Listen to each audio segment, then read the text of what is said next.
ನಾವು ಕಡುಬು ಅಂದ ಕೂಡಲೇ ಸಾಧಾರಣವಾಗಿ ಇಡ್ಲಿ ಪ್ಲೇಟಿನಲ್ಲಿ ಅಥವಾ ಬಾಳೆ ಎಲೆಯಲ್ಲಿ ಹಚ್ತೀವಿ. ಇವೆರಡನ್ನೂ ಉಪಯೋಗಿಸ್ದೇನೆ ಹೊಸ ಥರವಾಗಿರುವಂಥ ಎಲೆಯನ್ನು ಉಪಯೋಗಿಸ್ಕೊಂಡು ಹೇಗೆ ಸೌತೆಕಾಯಿಯ ಕಡುಬನ್ನು ಸಾಂಪ್ರದಾಯಿಕ ವಿಧಾನದಲ್ಲಿ ಮಾಡ್ಬೋದು ಅಂತ ಇವತ್ತು ನಾನು ನಿಮಗೆ ತೋರಿಸ್ತಾ ಇದ್ದೀನಿ. ಹಾಯ್ ಫ್ರೆಂಡ್ಸ್, ನಾನು ಚೆನ್ನಾಗಿದ್ದೀನಿ, ನೀವು ಚೆನ್ನಾಗಿದ್ದೀರಾ ಅಂತ ಅಂದ್ಕೊಳ್ತಾ ಇದ್ದೀನಿ. ಅನುಭವ ಕಿಚನ್ಗೆ ಸ್ವಾಗತ. ರೆಸಿಪಿನ ಶುರು ಮಾಡೋಕ್ಕಿಂತ ಮುಂಚೆ ಚಾನಲನ್ನು ಸಬ್ಸ್ಕ್ರೈಬ್ ಮಾಡ್ಕೊಳ್ಳಿ, ಲೈಕ್ ಶೇರ್ ಮಾಡೋದನ್ನು ಮರಿಬೇಡಿ. ಈ ಕಡುಬನ್ನು ಮಾಡಲಿಕ್ಕೆ ಒಂದು ಸ್ಪೆಷಲ್ ಆಗಿರುವಂಥ ಎಲೆಯನ್ನು ಕೊಯ್ಲಿಕ್ಕೆ ಹೋಗ್ತಾ ಇದ್ದೀನಿ. ನೋಡಿ, ಈ ಥರ ಹೊಳೆಯ ಅಂಚಿನಲ್ಲಿ ಇದು ಸಾಧಾರಣವಾಗಿ ಜಾಸ್ತಿಯಾಗಿ ಬೆಳ್ಕೊಂಡಿರುತ್ತೆ. ಇದನ್ನು ನಾವು ನೆಟ್ಟು ಮಾಡಬೇಕು ಅಂತಿರೋದಿಲ್ಲ. ಈ ಥರ ಹೊಳೆಯ ಅಂಚಿನಲ್ಲಿ ತನ್ನಿಂತಾನೇ ಬೆಳ್ಕೊಂಡಿರುತ್ತೆ. ಹೊಳೆಯ ಅಂಚಿನಲ್ಲಿರುವಂಥ ಒಂದು ಸಣ್ಣ ದಾರಿಯಲ್ಲಿ ಈ ಥರ ಹೋಗಿ ನಾವು ಇದನ್ನು ಕೊಯ್ಕೊಂಡು ಬಂದ್ಕೊಳ್ಬೇಕಾಗತ್ತೆ. ನೋಡಿ, ಈ ಥರ ಉದ್ದವಾಗಿ ದಂಟು, ಮಧ್ಯ ಆ ಕಡೆ ಈ ಕಡೆ ಎಲೆಗಳಿರುತ್ತೆ. ಇದರಲ್ಲಿ ಚೆನ್ನಾಗಿರುವಂಥ ಎಲೆಯನ್ನು, ದೊಡ್ಡದಾಗಿರುವಂಥ ಎಲೆಯನ್ನು ಮಾತ್ರನೇ ಕೊಯ್ಕೊಳ್ತಾ ಇದ್ದೀನಿ. ಎಳೆಯದಾಗಿರುವಂಥ ಎಲೆ ಚೆನ್ನಾಗಾಗತ್ತೆ. ಈ ಎಲೆಗೆ ಯಾವುದೇ ವಿಶೇಷವಾದ ಪರಿಮಳ ಏನೂ ಇರೋದಿಲ್ಲ. ಈ ಎಲೆಯನ್ನು ಬಾಡಿಸುವ ಅವಶ್ಯಕತೆಯೂ ಇರೋದಿಲ್ಲ. ನಾವು ಕಡುಬನ್ನು ಹಚ್ಚಬೇಕಿದ್ರೆ ಕೆಲವೊಮ್ಮೆ ಬಾಳೆಯನ್ನು ನಾವು ಬಾಡಿಸ್ಕೊಳ್ಬೇಕಾಗತ್ತೆ, ಇಲ್ಲ ಅಂತಂದರೆ ಹರಿದೋಗ್ಬಿಡತ್ತೆ. ಇದಕ್ಕೆ ಬಾಳೆಯ ಥರ ಬಾಡಿಸುವ ಅವಶ್ಯಕತೆ ಇಲ್ಲ. ಎಷ್ಟೋ ಜನರಿಗೆ ಈ ಥರ ಎಲೆಯಿಂದ ಕಡುಬನ್ನು ಮಾಡೋದು ಗೊತ್ತಿರಲಿಕ್ಕಿಲ್ಲ. ಆದರೆ ಈ ಥರ ಎಲೆಯನ್ನು ಉಪಯೋಗಿಸಿ ಒಂದು ಸಲ ನೀವು ಕಡುಬನ್ನು ಮಾಡಿದ್ರೆ ಪದೇ ಪದೇ ಮಾಡ್ಕೊಳ್ತಾ ಇರ್ತೀರಾ. ತುಂಬ ಸುಲಭವಾಗೂ ಮಾಡ್ಕೊಳ್ಬಹುದು. ನಾನಿಲ್ಲಿ ಒಂದು 15ರಿಂದ 20 ಎಲೆಯನ್ನು ಕೊಯ್ಕೊಳ್ತಾ ಇದ್ದೀನಿ. ಸ್ವಲ್ಪ ದೊಡ್ಡದಾಗಿರುವಂಥ ಎಲೆಯನ್ನು ನೋಡಿ ಆರಿಸಿ ಕೊಯ್ತಾ ಇರೋದ್ರಿಂದ ಸ್ವಲ್ಪ ಟೈಮನ್ನು ತಗೊಳುತ್ತೆ. ಹಾಳಾಗಿರುವಂಥ, ಹುಳುಕಾಗಿರುವಂಥ ಎಲೆಯನ್ನು ನಾನಿಲ್ಲಿ ಕೊಯ್ತಾ ಇಲ್ಲ. ಸ್ವಲ್ಪವನ್ನೇ ಕಡುಬನ್ನು ಮಾಡ್ತಿರೋದ್ರಿಂದ ಸ್ವಲ್ಪನೇ ಎಲೆಯನ್ನು ಕೊಯ್ಕೊಳ್ತಾ ಇದ್ದೀನಿ. ಸಾಕು ನಮಗಿಷ್ಟು ಎಲೆ.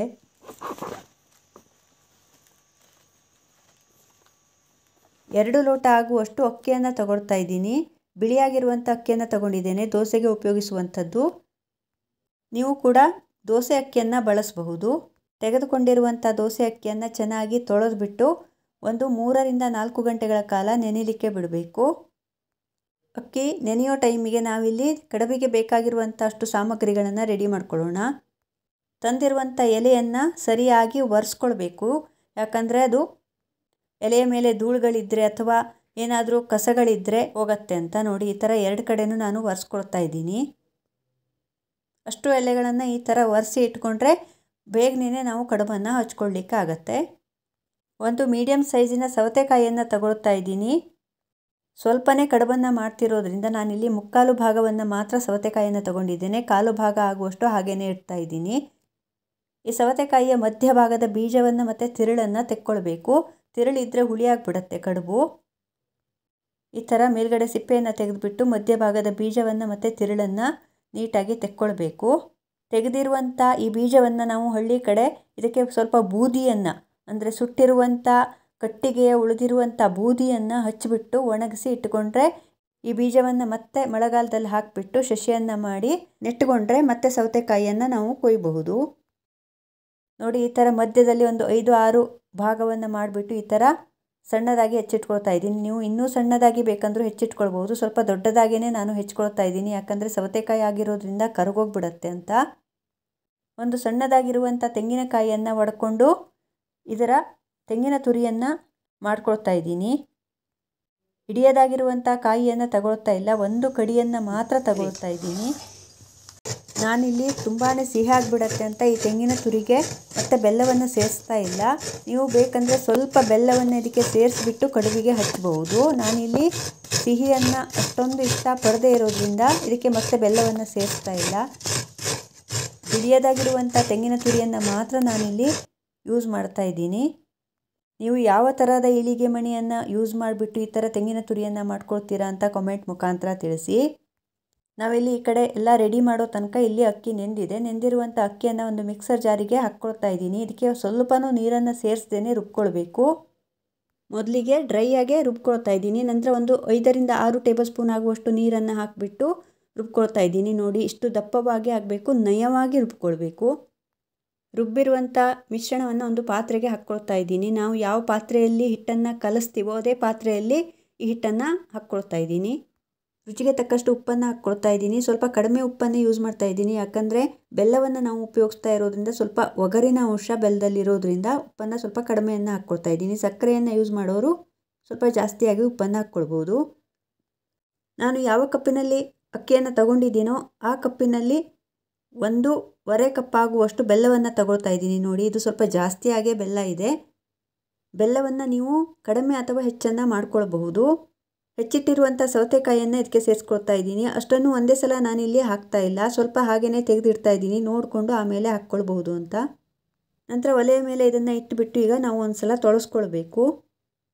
ಒಲೆಯ ಮೇಲೆ ಇಟ್ಟ ಮೇಲೆ ನಾವು ಈ ಕಡುಬಿನ ಮಿಶ್ರಣವನ್ನು ಕಂಟಿನ್ಯೂಯಸ್ ಆಗಿ ಈ ಥರ ತಿರುವು ಹಾಕ್ತಾನೆ ಇರಬೇಕು, ಇಲ್ಲ ಅಂತಂದರೆ ತಳ ಹಿಡಿದು ಬಿಡುತ್ತೆ.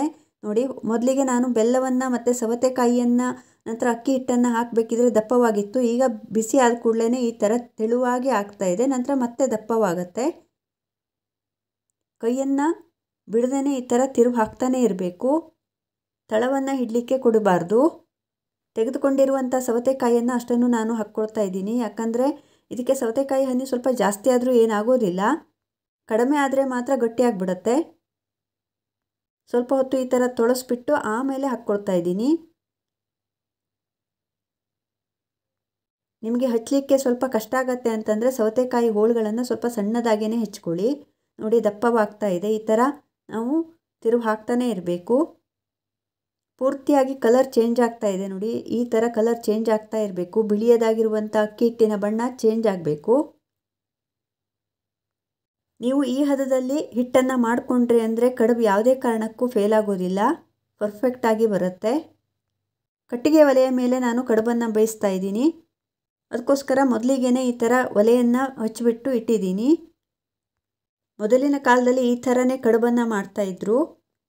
ಈಗೆಲ್ಲ ಸ್ವಲ್ಪ ಈ ಥರ ಕಡುಬುಗಳನ್ನು ಮಾಡೋದು ಕಡಿಮೆ ಆಗಿಬಿಟ್ಟಿದೆ.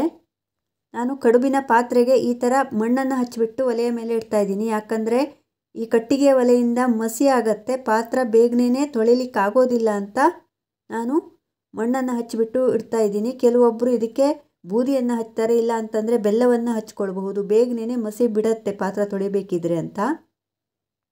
ನಂತರ ಇದಕ್ಕೆ ಎಷ್ಟು ಬೇಕೋ ಅಷ್ಟು ನೀರನ್ನು ಹಾಕಿಬಿಟ್ಟು ಬಿಸಿ ಆಗಲಿಕ್ಕೆ ಇಡ್ತಾ ಇದ್ದೀನಿ. ನೀರು ಬಿಸಿ ಆಗೋ ತನಕ ಇಲ್ಲಿ ನಾವು ಕಡುಬನ್ನು ಹಚ್ಕೊಂಡು ಬರೋಣ. ನೋಡಿ, ಹಿಟ್ಟು ಈ ಹದಕ್ಕೆ ಆಗಬೇಕು.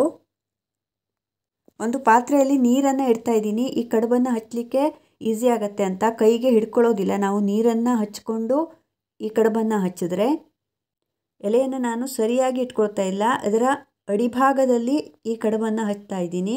ಸ್ವಲ್ಪ ನೀರನ್ನು ಮುಟ್ಟಿಬಿಟ್ಟು ಈ ಹಿಟ್ಟನ್ನು ಮುಟ್ಟಿದ್ರೆ ನಮ್ಮ ಕೈಗೆ ಅಷ್ಟೊಂದು ಅಂಟೋದಿಲ್ಲ. ಈ ಥರ ಹಚ್ಕೊಳ್ಬೇಕು, ತೆಳುವಾಗಿ ಹಚ್ಕೊಳ್ಬೇಕು. ಈ ಥರ ತೆಳುವಾಗಿ ಕಡುಬನ್ನು ಹಚ್ಚಿದ್ರೆ ತಿನ್ನಲಿಕ್ಕೆ ತುಂಬಾ ರುಚಿಯಾಗತ್ತೆ. ದಪ್ಪವಾಗಿ ಹಚ್ಚಿದ್ರೆ ದಪ್ಪವಾಗಿ ಆಗೋದ್ರಿಂದ ಅಷ್ಟೊಂದು ರುಚಿ ಚೆನ್ನಾಗಿ ಬರೋದಿಲ್ಲ. ನಂತರ ಮೇಲ್ಗಡೆ ಈ ಥರ ನಾನು ಇದಕ್ಕೆ ತೆಂಗಿನ ತುರಿಯನ್ನು ಮಾತ್ರನೇ ಹಾಕ್ತಾ ಇದ್ದೀನಿ, ಬೆಲ್ಲವನ್ನು ತೆಂಗಿನ ತುರಿಗೆ ಸೇರಿಸ್ತಾ ಇಲ್ಲ. ನೀವು ಬೇಕಂದರೆ ತೆಂಗಿನ ತುರಿಗೆ ಬೆಲ್ಲವನ್ನು ಸ್ವಲ್ಪ ಸೇರಿಸಿ ಕಲಿಸ್ಬಿಟ್ಟು ಆಮೇಲೆ ಇದ್ರ ಮೇಲ್ಗಡೆ ಹಚ್ಚಬಹುದು. ನೋಡಿ, ಈ ಥರ ಆ ಕಡೆ ಈ ಕಡೆ ಈ ಎಲೆಯನ್ನು ಮಡಚಿಬಿಟ್ಟು 4 ಕಡೆನೂ ಇದನ್ನು ಫೋಲ್ಡ್ ಮಾಡಬೇಕು ಸರಿಯಾಗಿ. ನೋಡಿ, ಈ ಥರ ಮಾಡಬೇಕು.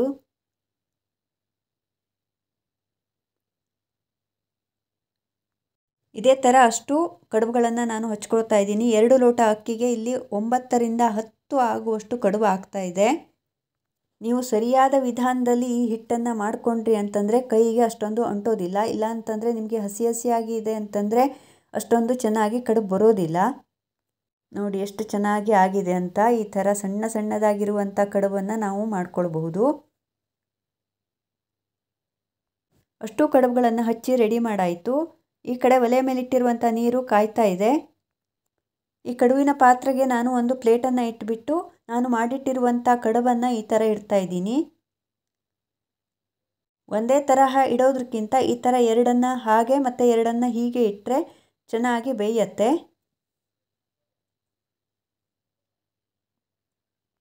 ನೋಡಿ, ಅಷ್ಟು ಹಿಟ್ಟಿಗೆ 9 ಕಡುಬುಗಳಾಗಿದೆ. ಮೇಲ್ಗಡೆ ಒಂದು ಬಾಳೆಯನ್ನು ಅಥವಾ ನಾನು ತಂದಿರುವಂಥ ಎಲೆಯನ್ನು ಹಾಕಿಬಿಟ್ಟು ಇದರ ಮುಚ್ಚಳವನ್ನು ಗಟ್ಟಿಯಾಗಿ ಹಾಕಬೇಕು.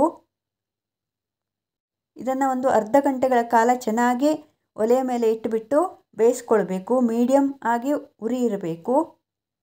ಈ ಥರ ಸಾಂಪ್ರದಾಯಿಕವಾದಂಥ ಪದ್ಧತಿಯಲ್ಲಿ ಈ ಥರ ಕಟ್ಟಿಗೆ ಒಲೆಯಲ್ಲಿ ಮಾಡಿರುವಂಥ ಯಾವುದೇ ತಿಂಡಿಗಳು ಅದ್ಭುತವಾದಂಥ ರುಚಿಯನ್ನು ಕೊಡುತ್ತೆ. ನೋಡಿ, ಇದು ಅರ್ಧ ಗಂಟೆಗಳ ಕಾಲ ಚೆನ್ನಾಗಿ ಬೆಂದಿದೆ. ಸ್ವಲ್ಪ ಹೊತ್ತು ಉರಿಯನ್ನು ಆರಿಸ್ಬಿಟ್ಟು ಹಾಗೇ ಇಡ್ತಾ ಇದ್ದೀನಿ. ಈ ಥರ ಸಾಂಪ್ರದಾಯಿಕವಾಗಿ ಮಾಡುವಂಥ ಕಡುಬುಗಳು ತುಂಬಾ ಕಡಿಮೆ ಆಗಿಬಿಟ್ಟಿದೆ. ನೋಡಿ ಕಡುಬು ರೆಡಿಯಾಗಿದೆ. ಇದರ ಮುಚ್ಚಳವನ್ನು ತೆಗೆದುಬಿಟ್ಟು ನೋಡ್ತಾ ಇದ್ದೀನಿ ಕಡುಬು ಬೆಂದಿದೆಯಾ ಅಂತ. ನೋಡಿ ಕಲರೆಲ್ಲ ಎಷ್ಟು ಚೆನ್ನಾಗಿ ಚೇಂಜ್ ಆಗಿದೆ. ಬಾಳೆಯ ಕಲರು ಚೇಂಜ್ ಆಗಿದೆ ಅಂತಂದರೆ ಇದು ಚೆನ್ನಾಗಿ ಬೆಂದಿದೆ ಅಂತ ಅರ್ಥ. ತುಂಬಾ ಬಿಸಿ ಇದೆ. ನೋಡಿ ಎಷ್ಟು ಚೆನ್ನಾಗಿ ಆಗಿದೆ ಅಂತ. ಒಂದು 10 ನಿಮಿಷಗಳ ಕಾಲ ಇದನ್ನು ನಾವು ತಣಿಸಿಕೊಳ್ಬೇಕು. ತುಂಬ ಚೆನ್ನಾಗಿ ಬಾಳೆಯನ್ನು ಈ ಕಡುಬು ಬಿಡ್ತದೆ. ಬಿಸಿ ಇರುವಾಗ ನೀವು ಇದನ್ನು ಮುಟ್ಟಿದ್ರೆ ಸ್ವಲ್ಪ ಕೈಯನ್ನು ಹಿಡ್ಕೊಳ್ಳುತ್ತೆ. ಸ್ವಲ್ಪ 10 ನಿಮಿಷಗಳ ಕಾಲ ತಣದ ಮೇಲೆ ನೀವು ಮುಟ್ಟಿದ್ರೆ ತುಂಬ ಚೆನ್ನಾಗಿ ಕಡುಬು ಆಗಿರುತ್ತೆ. ಅಷ್ಟು ಕಡುಬುಗಳನ್ನು ಈ ಥರ ತಣಿಲಿಕ್ಕೆ ಇಡ್ತಾ ಇದ್ದೀನಿ. ನೋಡಿ ಈ ಕಡುಬು ಇನ್ನೂ ಬಿಸಿಯಾಗಿರೋದ್ರಿಂದ ಈ ಥರ ಮೆತ್ತಗಾಗಿ ಆಗಿದೆ. ಇದನ್ನು ನಾನೀಗ ಹಾಗೇ ಇಡ್ತಾ ಇದ್ದೀನಿ, ಮುಟ್ತಾ ಇಲ್ಲ. ನೋಡಿ ಈಗ ತಣದಿದೆ. ಇದು ತಣದಿರುವಂಥ ಕಡುಬನ್ನು ಈ ಥರ ತೆಕ್ಕೊಳ್ಬೇಕು. ನೋಡಿ ಎಷ್ಟು ಚೆನ್ನಾಗಿ ಟೆಕ್ಸ್ಚರ್ ಬಂದಿದೆ ಅಂತ. ತುಂಬ ರುಚಿಕರವಾದಂಥ ಸಾಂಪ್ರದಾಯಿಕವಾಗಿ ಮಾಡಿರುವಂಥ ಸವತೆಕಾಯಿಯ ಕಡುಬು ರೆಡಿ ಆಯಿತು. ನೀವು ಒಮ್ಮೆ ಟ್ರೈ ಮಾಡಿ ಹೇಗಾಗಿದೆ ಅಂತ ಕಾಮೆಂಟ್ ಮುಖಾಂತರ ತಿಳಿಸಿ. ನೀವು ನನ್ನ ವಿಡಿಯೋಗಳನ್ನು ಇನ್ಸ್ಟಾಗ್ರಾಮ್ ಮತ್ತು ಫೇಸ್ಬುಕ್ಕಲ್ಲೂ ನೋಡ್ಬೋದು. ಡಿಸ್ಕ್ರಿಪ್ಷನ್ ಬಾಕ್ಸಲ್ಲಿ ಲಿಂಕನ್ನು ಹಾಕಿದ್ದೇನೆ, ಫಾಲೋ ಮಾಡೋದನ್ನು ಮರಿಬೇಡಿ. ನೀವು ಈ ಕಡುಬನ್ನು ಬೆಲ್ಲದ ಬದಲಿಗೆ ಸಕ್ಕರೆಯನ್ನು ಯೂಸ್ ಮಾಡಬಹುದು, ತುಂಬ ರುಚಿಯಾಗತ್ತೆ. ಈ ಕಡುಬನ್ನು ತುಪ್ಪದ ಜೊತೆ ತಿಂದರೆ ತುಂಬ ರುಚಿಯಾಗತ್ತೆ. ಮನೆಯಲ್ಲೇ ಮಾಡಿರುವಂಥ ತುಪ್ಪ ಮತ್ತು ಸವತೆಕಾಯಿಯ ಕಡುಬನ್ನು ಮಾಡಿ ತೋರಿಸಿದ್ದೀನಿ. ನಿಮ್ಮೆಲ್ಲರ ಪ್ರೀತಿ ಮತ್ತು ಸಪೋರ್ಟು ಹೀಗೇ ಇರಲಿ ಅಂತ ಹೇಳ್ತಾ ಇನ್ನೊಂದು ಹೊಸ ರೆಸಿಪಿ ಜೊತೆ ಸಿಗ್ತೀನಿ. ಅಲ್ಲಿವರೆಗೂ ಟೇಕ್ ಕೇರ್.